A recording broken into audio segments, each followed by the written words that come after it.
और रुक करेंगे अगली खबर की ओर, जहां नक्सल मोर्चे पर आज बड़ी कामयाबी मिली है। छत्तीसगढ़ में 15 नक्सलियों ने आत्मसमर्पण कर दिया है।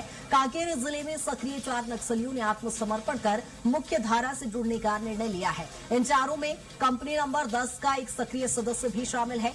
एसपी इंदिरा कल्याण एलिसीला के समक्ष 2 महिला और 2 पुरुष नक्सलियों ने अपने हथियार डालकर शांति और विकास के रास्ते पर चलने की इच्छा जताई। इनमें एक महिला नक्सली मदनवाड़ा हमले में शामिल रही थी, जिसमें तत्कालीन एसपी विनोद चौबे शहीद हुए थे। ये नक्सली कांकेर और आसपास के जिलों में भी सक्रिय रहे थे। आत्मसमर्पण के बाद एसपी ने सरकार की पुनर्वास नीति के तहत चारों नक्सलियों को 50-50 हजार रुपए की सहायता राशि सौंपी है। वहीं गढ़चिरौली से बड़ी खबर सामने आई, जहां नक्सल उन्मूलन अभियान को बड़ी सफलता मिली। गढ़चिरौली पुलिस के समक्ष इस वक्त कुल 11 नक्सलियों ने आत्मसमर्पण किया है। इन सभी पर 82 लाख रुपए का इनाम घोषित था। आत्मसमर्पित नक्सलियों ने डीजी रश्मि शुक्ला के समक्ष 4 हथियार भी पुलिस को सौंपे। ये नक्सली छत्तीसगढ़ महाराष्ट्र के सीमावर्ती जंगलों में लंबे समय से सक्रिय थे और कई नक्सली घटनाओं में शामिल बताए जा रहे हैं। गढ़चिरौली पुलिस के लगातार अभियान और पुनर्वास नीति के बेहतर प्रभाव के चलते नक्सलियों में विश्वास बढ़ा है, जहां पुलिस अधिकारियों ने इसे नक्सल विरोधी अभियान की बड़ी उपलब्धि बताया है और उम्मीद जताई है कि आने वाले समय में ऐसे और भी आत्मसमर्पण देखने को मिलेंगे।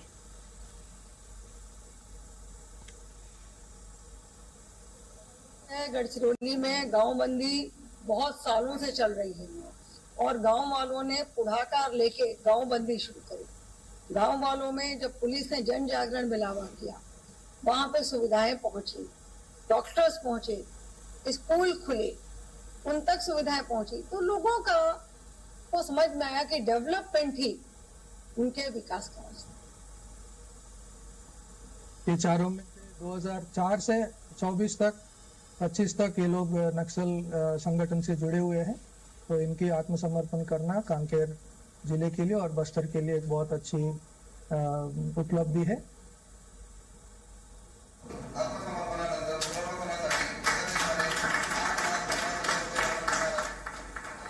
और इसी पर ज्यादा जानकारी के साथ राहुल हमारे साथ जुड़ गए हैं। राहुल, लगातार हम देख रहे हैं छत्तीसगढ़ इस समय नक्सलवाद खात्मे की ओर बढ़ रहा है। जो लक्ष्य केंद्र सरकार राज्य सरकार लेकर चल रही है उसके काफी करीब है और ऐसे में अब बड़ी संख्या में नक्सली लगातार आत्मसमर्पण कर रहे हैं। जी कृतिका, जिस तरीके की जानकारियां निकल करके आ रही है कि कांकेर में 4 नक्सलियों ने आत्मसमर्पण किया है, उसके साथ में देखा जाए तो गढ़चिरौली में जो 11 नक्सलियों ने आत्मसमर्पण किया है, ये काफी बड़ी सफलता यहाँ पर छत्तीसगढ़ सरकार के पुनर्वास नीति की है। क्योंकि लगातार जिस तरीके से प्रयास किए जा रहे थे उसके तहत पिछले दिनों के नजर डाले तो बड़े कई नक्सली है उन्होंने आत्मसमर्पण किया है। जिस तरीके से आज से कुछ दिन पहले ही जो एमएमसी मेंबर रहे हैं रामधेर, जिन्होंने आत्मसमर्पण किया था खैरागढ़ से, वो काफी बड़ी उपलब्धि छत्तीसगढ़ सरकार के सामने थी। और यदि उसकी बात करें तो वो हिड़मा के रेंज का अधिकारी था, कोर कमेटी का मेंबर था। और उसके बाद यदि आज के प्रकरणों की बात करें तो जिस तरीके से 15 नक्सलियों ने आत्मसमर्पण किया है, तो ये सभी बता रहे हैं कि छत्तीसगढ़ सरकार नक्सलवाद की ओर किस तरीके से बढ़ रही है। और यदि पूरे आज की घटना की बात करें तो गढ़चिरौली में जो 11 नक्सलियों ने आत्मसमर्पण किया है, उनके द्वारा जो 4 हथियार है वो यहाँ पर जो आईजी है, डीजी, उनके सामने समर्पण किया गया। और जिस तरीके की लगातार छत्तीसगढ़ में जो घटनाएं घट रही हैं नक्सलवाद से संबंधित, चाहे वो सशस्त्र नक्सलवाद को लेकर के सरकार की ओर से लड़ाई जारी हो या फिर पुनर्वास नीति में लगातार जिस तरीके से बदलाव किए जा रहे हैं, जिसमें आज के कैबिनेट का भी उल्लेख हम करना चाहेंगे, जहां पर नक्सलियों को मुख्य धारा में जोड़ने के लिए सरकार के द्वारा जिस तरीके से फैसले लिए जा रहे हैं, तो उसके तहत देखा जाए तो आज जो आत्मसमर्पण किया है ये बताता है कि अब जो नक्सलियों की पूरी जो कोर कमेटी है वो कहीं ना कहीं टूटने के कगार पर है और अंतिम सांसें अपनी गिन रही है। क्योंकि छत्तीसगढ़ में कई कुख्यात जो नक्सली हैं उन्हें सुरक्षा बल के जवानों ने ढेर किया है और उसके साथ कई बड़े नक्सली जो कई बड़े प्रकरणों में शामिल रहे, कई बड़े घटनाओं को इनके द्वारा अंजाम दिया गया है, वो भी अब मुख्य धारा से जुड़े हैं। तो उसमें आज के जो 15 नक्सली जिन्होंने आत्मसमर्पण किया है, कहीं ना कहीं छत्तीसगढ़ सरकार की काफी बड़ी सफलता है और पुनर्वास नीति के तहत लगातार इस तरीके से जो नक्सली हैं वो छत्तीसगढ़ में आत्मसमर्पण कर रहे हैं। कृतिका, बिल्कुल राहुल, वाकई बड़ी उपलब्धि यहाँ पर देखी जा रही है, लेकिन 2026 मार्च तक का ये पूरा एक लक्ष्य सरकार की ओर से रखा गया है। ऐसे में धरातल पर वो एक सकारात्मक तस्वीर तो हम देख ही पा रहे हैं, लेकिन अब आगे किस तरह की और रणनीति बनाई जा रही है जो कि पूरी छत्तीसगढ़ को नक्सलवाद से मुक्त करने के लिए बनाई जा रही है? कृतिका, इसके तहत देखा जाए तो मैं कुछ दिन पहले जो डीजी कॉन्फ्रेंस रायपुर में हुआ था उसकी जानकारी उसके बारे में बताना चाहूंगा, जहां पर छत्तीसगढ़ के जो डीआईजी हैं उनके द्वारा बस्तर 2.0 का पूरा जो प्रेजेंटेशन है वो दिया गया था और उसके तहत छत्तीसगढ़ सरकार जो है वो पूरे प्रदेश में काम कर रही है।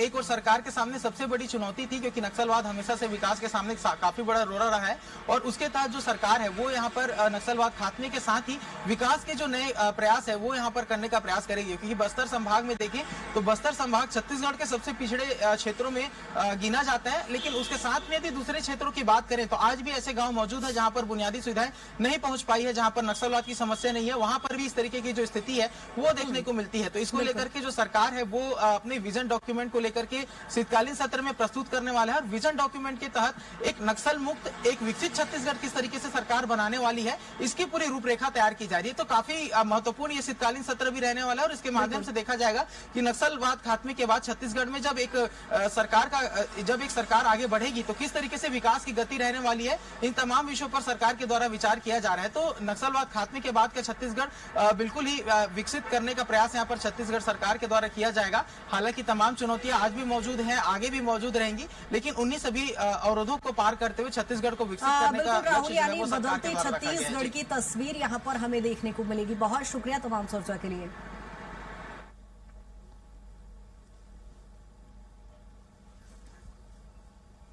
आपको बता दें कि 15 नक्सलियों ने एक बार फिर आत्मसमर्पण किया है, जहां लगातार आत्मसमर्पण नक्सलियों के द्वारा किया जा रहा है और पुनर्वास नीति से जुड़ा जा रहा है। आपको बता दें कि केंद्र सरकार और राज्य सरकार की ओर से जो लक्ष्य रखा गया है 2026 मार्च तक पूरी तरह से छत्तीसगढ़ को नक्सलवाद से मुक्त कराया जाएगा। इसी को लेकर जहां केंद्र सरकार और राज्य सरकार सक्रिय दिखाई दे रही है, उसी कड़ी में लगातार आत्मसमर्पण की ओर भी नक्सली दिखाई दे रहे हैं, जहां बड़े नक्सली गैंग भी अब आत्मसमर्पण की ओर बढ़ रहे हैं और पुनर्वास नीति से मुख्यधारा से जुड़ने का यहां पर प्रयास किया जा रहा है। जहां आपको बता दें कि एक बड़ी उपलब्धि से देखी जा रही है, जहां आपको बता दें कि 15 नक्सलियों ने एक बार फिर आत्मसमर्पण किया है और पुनर्वास नीति से अब वो जुड़ रहे हैं। जहां केंद्र सरकार ने एक बड़ा टारगेट सेट किया है, मार्च 2026 तक नक्सलवाद मुक्त होगा छत्तीसगढ़। इसी लक्ष्य के साथ लगातार छत्तीसगढ़ सरकार भी आगे बढ़ रही है और अलग अलग रणनीतियों के तहत यहां पर नक्सलियों पर नकेल कसी जा रही है और नक्सली यहां पर आत्मसमर्पण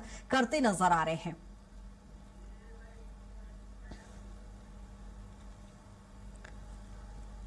जहां नक्सल मोर्चे पर बड़ी कामयाबी मिली है, जहां छत्तीसगढ़ में 15 नक्सलियों ने आत्मसमर्पण किया है। कांकेर जिले में सक्रिय 4 नक्सलियों ने आत्मसमर्पण कर मुख्य धारा से जुड़ने का निर्णय लिया। इन चारों में कंपनी नंबर 10 का एक सक्रिय सदस्य भी शामिल है। एसपी इंदिरा कल्याण एलिसिला के समक्ष 2 महिला और 2 पुरुष नक्सलियों ने अपने हथियार डालकर शांति और विकास के रास्ते पर चलने की इच्छा जताई। इनमें एक महिला नक्सली मदनवाड़ा हमले में शामिल रही थी, जिसमें तत्कालीन एसपी विनोद चौबे शहीद हुए थे। ये नक्सली कांकेर और आसपास के जिलों में भी सक्रिय रहे थे। आत्मसमर्पण के बाद एसपी ने सरकार की पुनर्वास नीति के तहत चारों नक्सलियों को 50-50 हजार रुपए की सहायता राशि भी सौंपी है। वहीं गढ़चिरौली से भी एक खबर सामने आई, जहां नक्सल उन्मूलन अभियान को बड़ी सफलता हाथ लगी। गढ़चिरौली पुलिस के समक्ष इस वक्त कुल 11 नक्सलियों ने आत्मसमर्पण किया। इन सभी पर 42 लाख रुपए का इनाम घोषित था। आत्मसमर्पित नक्सलियों ने डीजी रश्मि शुक्ला के समक्ष 4 हथियार भी पुलिस को सौंपे। ये नक्सली छत्तीसगढ़ महाराष्ट्र के सीमावर्ती जंगलों में लंबे समय से सक्रिय थे और कई नक्सली घटनाओं में शामिल बताए जा रहे हैं। गढ़चिरौली पुलिस के लगातार अभियान और पुनर्वास नीति के बेहतर प्रभाव के चलते नक्सलियों में विश्वास बढ़ा है और पुलिस अधिकारियों ने इस नक्सल विरोधी अभियान की बड़ी उपलब्धि इसे बताया है और उम्मीद जताई गई है कि आने वाले समय में ऐसे और भी समर्पण देखने को मिलेंगे।